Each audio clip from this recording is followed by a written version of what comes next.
5:10. So everybody's here. Good morning, guys. Welcome to Finland.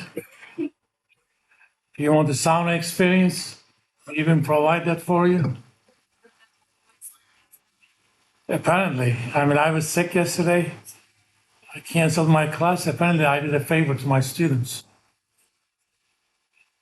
No, I was sick. So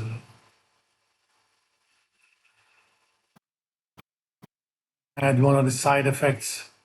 I take this medication for type 2 diabetes, and they just increased it to 7.5 milligrams. One of the side effects is diarrhea. Hopefully, it's not going to repeat too much. Plus, I had heartburn the entire weekend. So I had to go to the doctor actually get some prescription stuff instead of Tums. I went through a bottle of Tums from Friday to Monday morning. She gave me something zone. It works much better. It even affected my voice because acid keeps coming up. All right, let's talk about some fun stuff.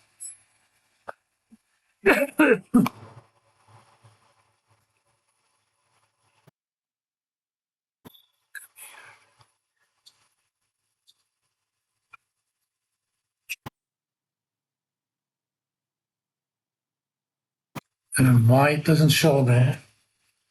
It has it on my thingy.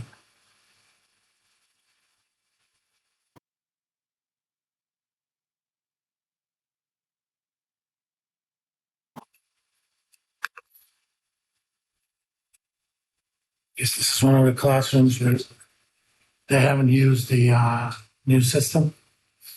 All right, let's talk about international monetary system.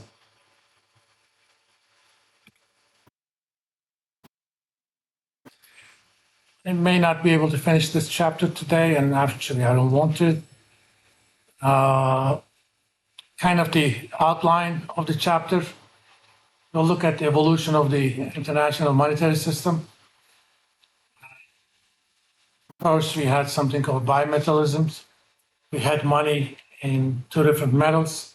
In fact, sometimes even three, but main ones were gold and silver.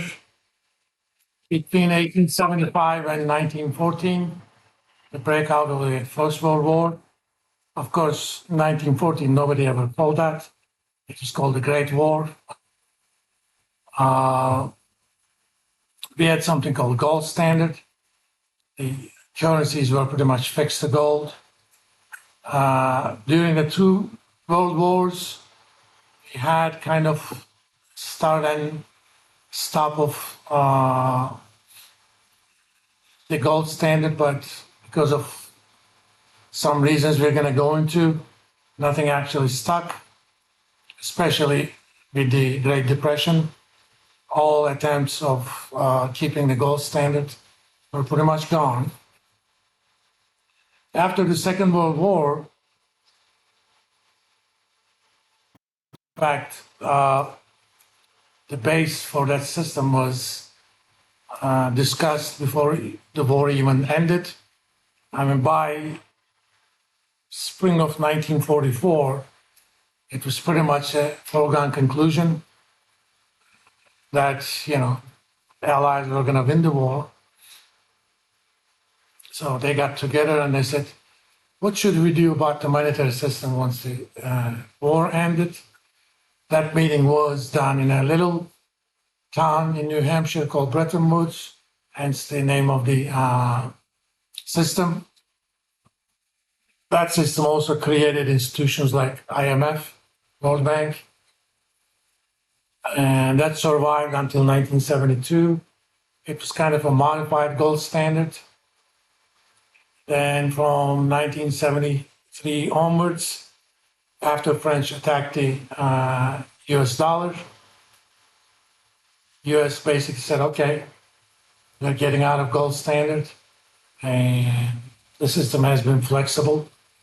Of course, not every country does simple flexible exchange rate system. There are many different things. We will also talk about especially euro. Why did it come about?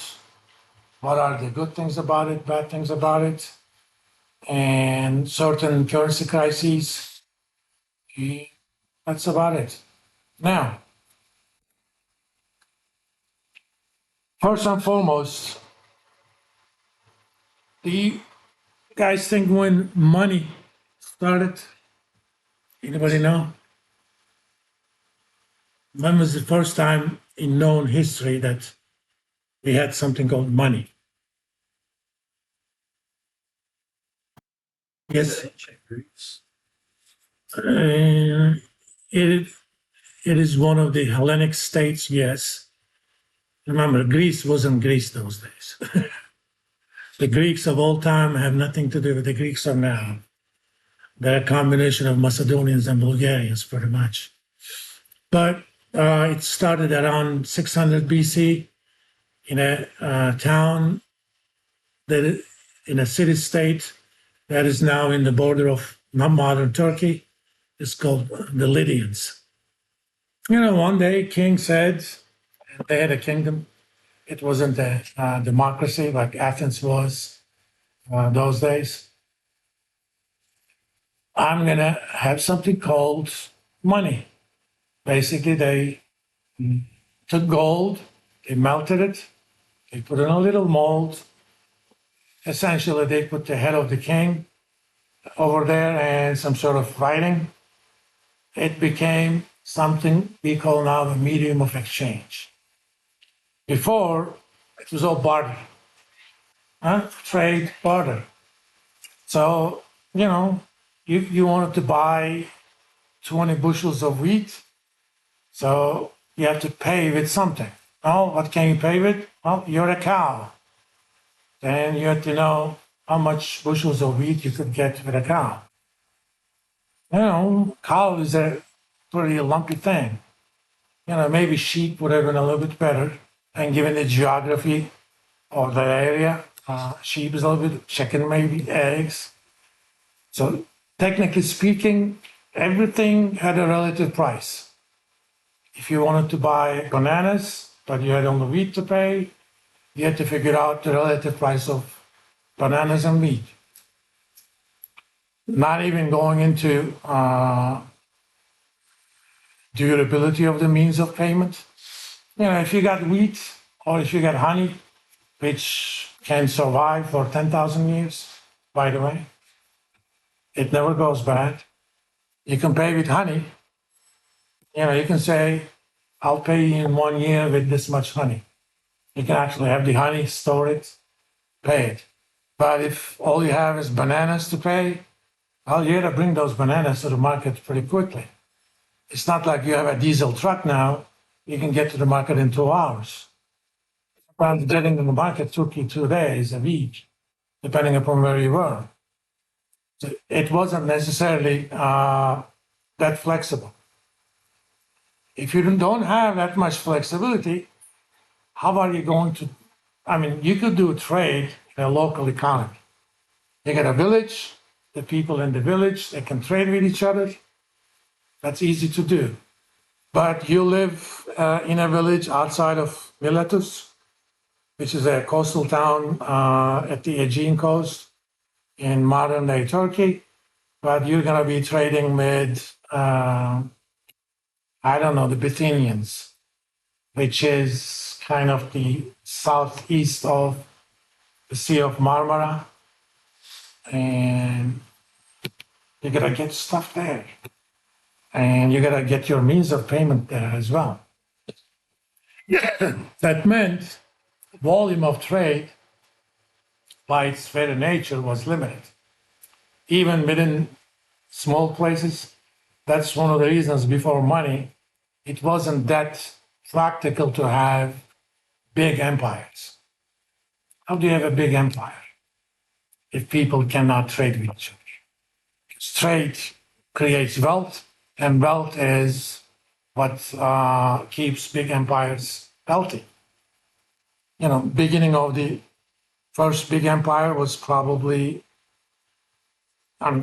we had Sumerians and all that sorts of stuff, but in relatively modern days, the Achaemenids of the Persians.